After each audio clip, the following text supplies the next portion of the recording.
Suddenly, the room erupted in celebration.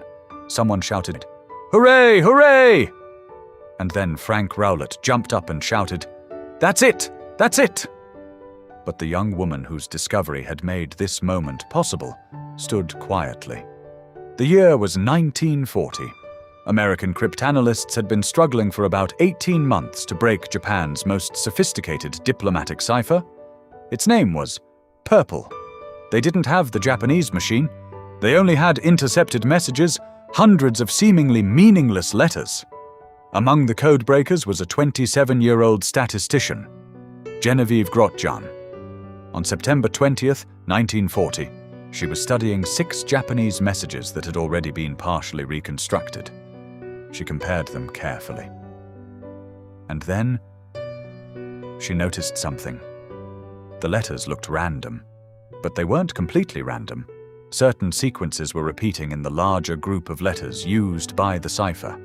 That was the clue. It suggested that the machine wasn't producing chaos at all. It was following a hidden, repeating system. If they could understand that system, they could reproduce the way the machine worked.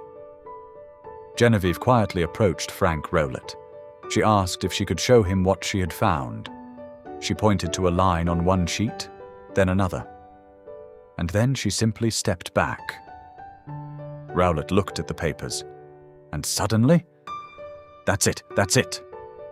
After nearly 18 months, they finally had an entry point into Purple. Genevieve had not broken the entire cipher by herself, but her discovery gave the team the crucial breakthrough they needed to reconstruct the machine's workings. And just 1 week later, Rowlett handed William Friedman 2 complete, deciphered Purple messages. A cipher that had seemed almost impossible to break had finally begun to give up its secrets. DVADS.